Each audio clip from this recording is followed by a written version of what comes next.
사람이 짐승과 다른 중요한 점이 무엇이겠습니까?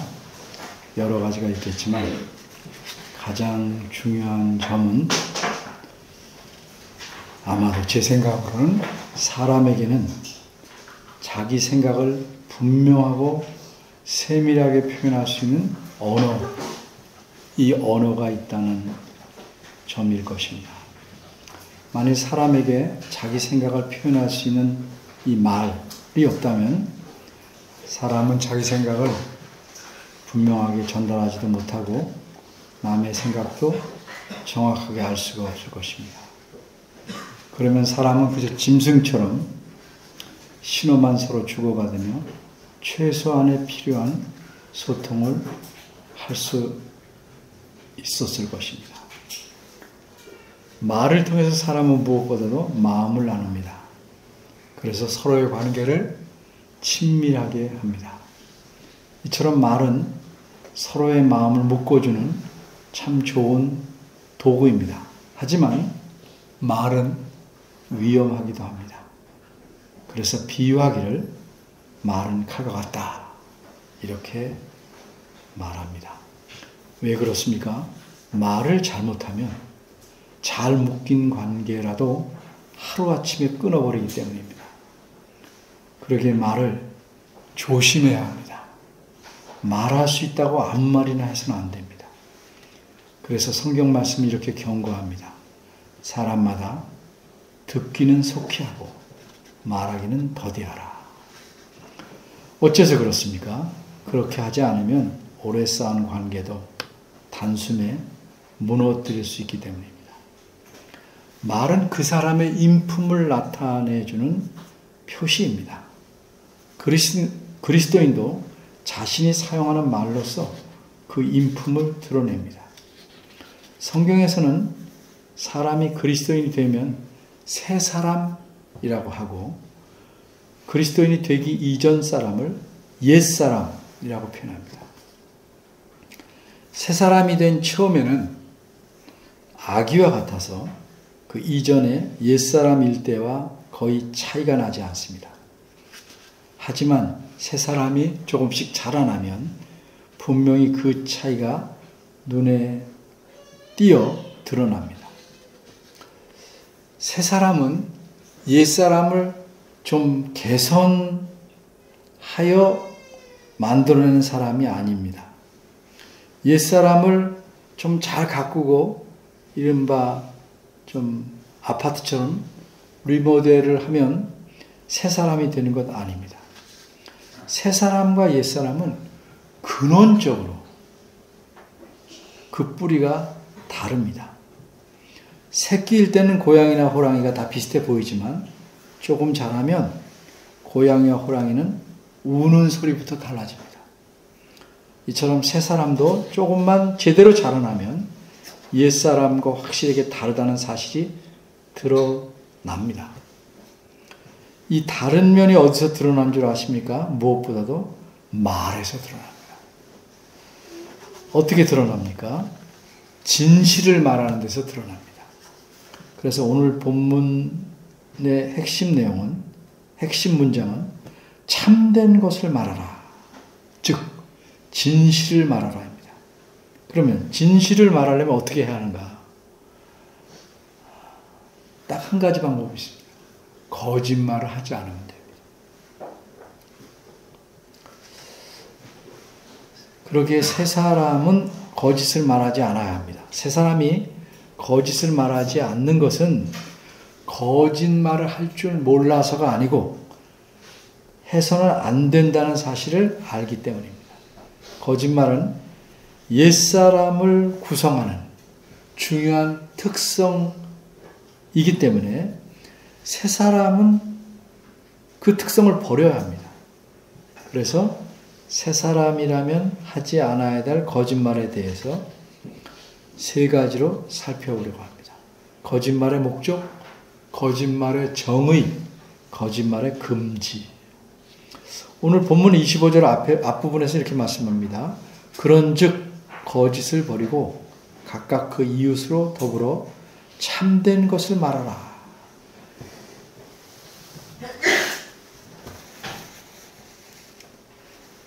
여기서 그런즉 이란 말은 그러므로 라는 뜻인 줄을 우리가 다 압니다. 그리고 25절이 그런즉으로 시작했으니 그 앞에서 말씀한 내용의 결론이다 하는 사실도 알 수 있습니다. 그러면 앞의 내용은 무엇입니까? 우리가 읽었던 20절에서 24절이 그 앞의 내용입니다. 5절로 된 이 내용, 20에서 24절은 원문에서는 단 하나의 문장입니다. 이 내용을 간추려서 25절과 연결하면 이렇습니다. 너희는 마치 더러운 옷을 벗듯이 옛사람을 벗어버렸고 심령이 새롭게 되었고 이제는 깨끗한 옷으로 갈아입듯이 새 사람을 입었다. 너희 그리스도인들은 그리스도의 가르침을 받고 그 가르침대로 사는 사람인데 그리스도께서 너희를 새 사람이 된 후에도 여전히 옛사람처럼 살아도 된다고.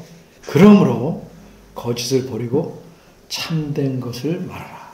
이처럼 새 사람은 거짓말을 하지 않고 진실을 말함으로써 자신이 새 사람임을 나타내야 합니다. 첫째로 거짓말의 목적. 사람들은 어떤 목적으로 또는 어떤 이유로 거짓말을 할까요? 여러 가지 목적이나 이유가 있겠지만 크게 나뉘면 아마 3가지 정도 됩니다. 첫째는 우선 자신이 곤란한 처지에 놓였기에 그 곤란함을 피하거나 면하려고 거짓말합니다. 그런 처지나 상황을 피하지 않으면 자신이 야단을 맞거나 손해를 보거나 책임을 져야 하기 때문입니다. 어린이를 위해서 쉬운 예를 들면 유리창이 쨍그랑 깨졌습니다. 공놀이하다가 깨트렸어요. 주인이 뛰어나와서 묻습니다. 누가 유리창 깼냐? 너냐? 그 순간 유리창 깬 아이가 거짓말합니다. 제가 안 그랬는데요. 깨트린 아이는 저쪽으로 도망갔어요. 이런 식의 거짓말이 통하면 그 아이는 앞으로 필요할 때마다 그렇게 거짓말하는 일에 익숙해질 것입니다. 둘째, 자신의 이익을 얻을 수 있다고 생각하기 때문에 거짓말합니다. 흔히 장사하는 분들이 이런 거짓말 잘합니다. 원가도 안 됩니다. 장사는 적절한 이익을 보고 파는 것입니다. 폭리 안 됩니다. 그런데도 원가도 안 됩니다. 물론 그럴 수도 있지만 대부분은 이렇게 말할 때 진실에서는 멀죠. 손해보고 파는 겁니다. 또는 지나치게 부풀려서 광고하는 말 등등이 이런 거짓말입니다. 셋째는 아주 좀 거짓말 중에서 좀 질이 더 나쁜 건데 남을 해치려고 하는 마음 때문에 하는 거짓말입니다. 법정에서 남에게 잘못을 뒤집어 씌우려고 목격하지 못한 것도 보았다. 또 본 것도 못 봤다. 하는 식의 거짓말입니다. 어린아이들의 경우는 상대방을 야단맞게 하고 싶어서 상대방이 그저 나를 쳐다보기만 했는데 선생님한테 어떻게 말해요? 얘가 째려보고 욕했다. 침뱉했다. 뭐 이런 거짓말을 합니다. 간추리면 사람들은 자기 잘못이나 악을 가리기 위해서, 두 번째는 자기 이익을 적극적으로 얻기 위해서, 세 번째는 남을 해치기 위해서 거짓말합니다. 이걸 다 묶으면 거짓말이라는 한마디로 자기를 위해서 합니다. 둘째, 거짓말의 정의. 그럼 거짓말은 무엇인가? 다른 사람이 여러분을 보고 거짓말쟁이라고 말하면 기분이 매우 안 좋겠죠? 진짜 자신이 거짓말을 많이 한 사람이 할지라도 거짓말쟁이라는 말을 들으면 기분이 나빠요. 왜 그렇습니까? 거짓말은 나쁜 것이다를 알고 있는데 그런 나쁜 짓을 상습적으로 한다 라고 지적하기 때문에 기분이 나쁜 겁니다. 그러면 여러분은 자신에 대해서 어떻게 생각하십니까? 아마 대부분은 이렇게 생각하실 겁니다. 나는 거짓말을 절대 안 한다고는 하지 못하겠지만, 그렇게 말하면 거짓말이 되니까, 그래도 다른 사람보다는 꽤 덜한다. 정말 그럴까요? 자신의 착각이 아닐까요? 한글 사전에 보면 거짓말을 어떻게 정의했는지 아십니까? 사실과 다르게 꾸며대어 하는 말이라고 설명했어요. 그럼 나는 얼마만큼 거짓말할까? 정말 나는 사실과 맞게 말할까? 나는 사실과 다르게 꾸며대는 말을 안 하고 사는 편일까? 거짓말이란 꾸미는 것이 핵심입니다. 사실을 재료로 삼아서 사실과 다르게 꾸미거나 사실이 아닌 것들을 묶어서 사실처럼 보이게 꾸밉니다. 잘 꾸밀수록 거짓말은 사실처럼 보입니다. 이렇게 사실처럼 꾸미려면 연관이 적거나 없는 것도 끌어다가 튼튼하게 붙여 놓아야 하는데, 이때 튼튼하게 붙이는 적착력이 뛰어난 본드나 악역풀이 뭔지 아십니까? 그것은 추측과 느낌입니다. 내 추측은 정확한 편이다, 또는 나는 그렇게 느꼈다 하는 말로써 자기가 필요로 하는 모든 요소를 끌어다가 마치 사실처럼 꾸며놓습니다. 여러 사람이 입을 맞춰서 꾸미면 당하는 사람은 옴짝달싹 못합니다. 이 권력을 잡은 사람 중에 나쁜 사람들이 자주 쓰는 방법입니다. 거짓은 자꾸 말하고 퍼뜨리면 진실처럼 들리고 믿어지는 경향을 띱니다.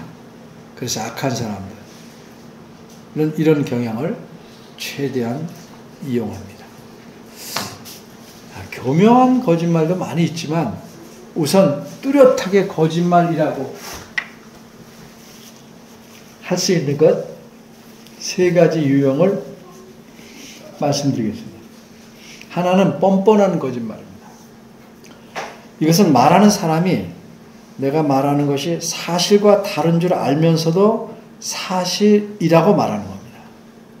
이런 거짓말하는 사람은 의도적으로 그렇게 하기 때문에 끝까지 자기 말이 사실이라고 우기는 경향이 있습니다.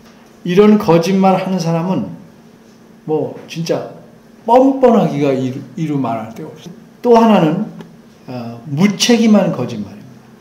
이것은 말하는 사람이 사실을 제대로 알지 못했거나 확인해 보지 않고 그걸 사실이라고 받아들여서 그 거짓된 내용을 사실처럼 말하는 겁니다. 이런 사람들이 굉장히 많이 있죠. 한 예를 들면 이런 경우가 있어요. 여기서 내 물건이 없어졌는데 네가 여기 있는 거 보니까 슬쩍한 사람이 너지? 이렇게 말을 하면 그 말을 들은 사람은 화를 내죠. 그럼 뭐라고 말합니까? 아니면 말지. 뭘 그렇게까지 화를 낼 것까지 있냐. 그렇게 말하면서 혼잣말처럼 들리게 도둑이 제발저리라는 속담도 있기는 한데 라고 염장을 지르는 사람도 있어요. 이처럼 무책임한 사람, 이렇게 무책임한 사람은 참 나쁜 사람. 이것은 칼로 아무나 찌르고 아프다고 하면 안 죽었으면 되지. 뭘 그렇게 엄살이냐. 피도 조금뿐이 안 나는데. 하는 식으로 말하는 그런 못된 사람입니다. 세 번째 경우는 얌체형 거짓말이라고 저는 말하고 싶어요. 더 좋은 말이 생각이 안 나서 얌체형 거짓말. 반드시 자기가 한 말을 지키겠다는 마음이 없이 약속하거나 또 그렇게 약속한 것을 지키지 않으면 그건 거짓말 한 겁니다. 근데 사람들이 왜 이렇게 합니까? 결국 자기 이익을 위해서 그렇게 하는 겁니다. 이런 유형은 어디서 자주 나타나요? 급하다고 돈 빌리거나 책 빌려달라고 할 때 잘 나타납니다. 언제까지 갚겠다, 언제까지 돌려주겠다.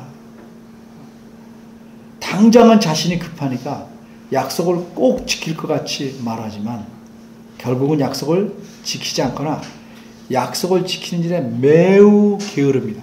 아주 끈질깁니다. 세 번째, 거짓말의 금지. 어째서 거짓말을 하지 말아야 할까?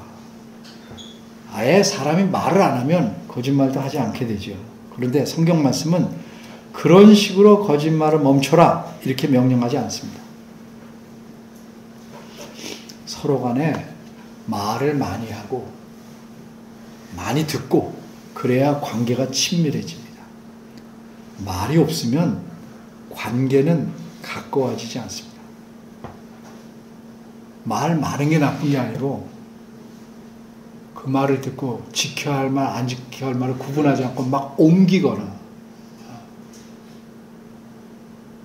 거짓을 퍼뜨리는 게 나쁜 겁니다.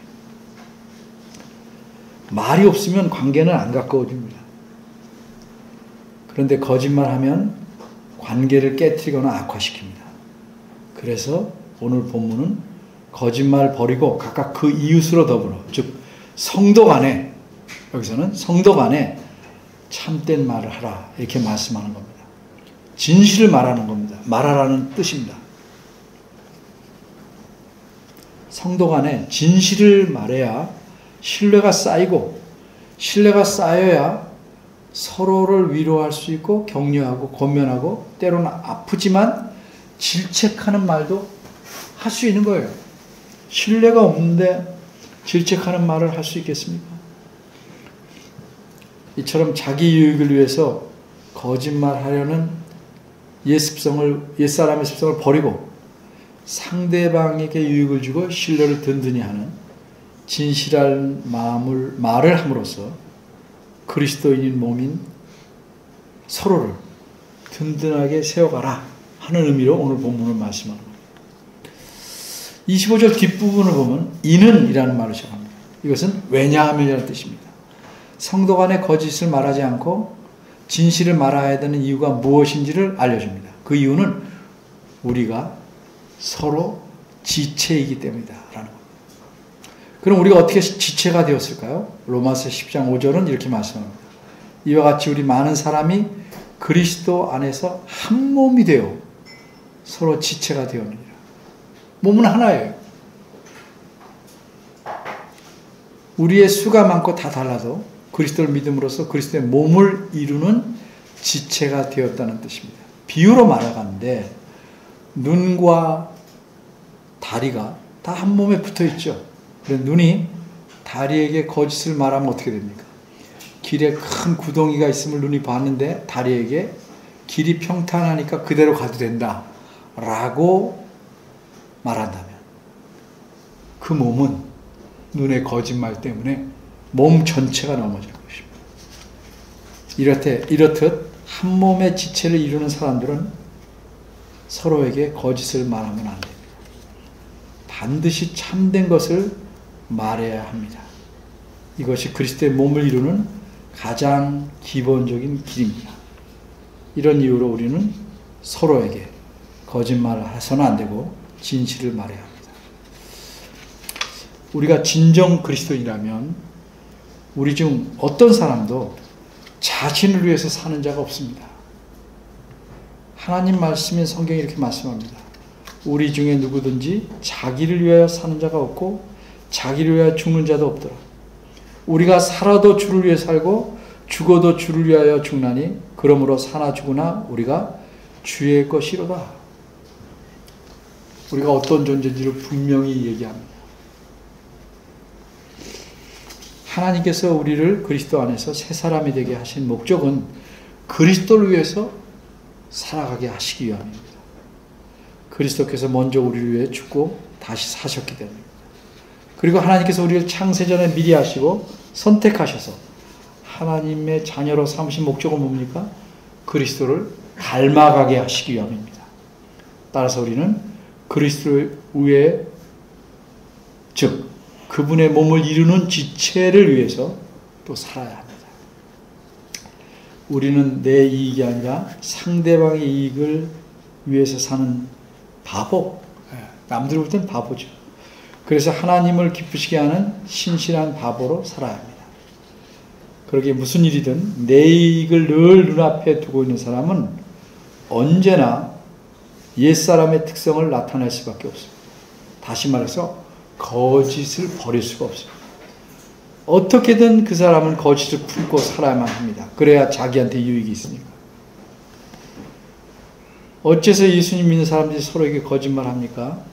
오래 교회에 다녔다 할지라도 그리스도인이 아니거나 발육 상태가 부진해서 여전히 악의에 있는 사람, 그래서 새 사람으로서 살아가는 목적을 모르기 때문입니다. 이제까지 우리 삶을 꼼꼼히 돌아볼 때 거짓을 말하는 것이 자주 있었거나 거짓을 말해도 별 가책을 못 느끼고 살아왔다면 그만큼 우리는 새 사람으로서 발육이 부진했던 것. 그러나 이제는 달라져야 합니다. 우리 각자는 자신이 새 사람임을 입증해야 할 열매를 보여야 합니다. 가장 작은 열매. 그러나 기본적인 열매는 무엇인가? 거짓을 버리고 진실을 말하는 겁니다. 이런 열매를 맺기에 힘쓰며 풍성히 맺는 분에게 하나님의 큰 은혜가 있을 것입니다. 기도하겠습니다. 은혜로우신 하나님, 하나님이 신실하신 것처럼 저희도 신실하고 진실하길 원합니다. 그러나 그렇지 못한 많은 부분들, 또 잘못된 습관들 용서하여 주시고, 정말 하나님께서 우리에게 원하시는 것이 무엇인지를 바르게 깨달아서 그 깨달음대로 하나님 앞에 살 수 있도록 이끌어 주시옵소서. 예수님의 이름으로 기도합니다. 아멘.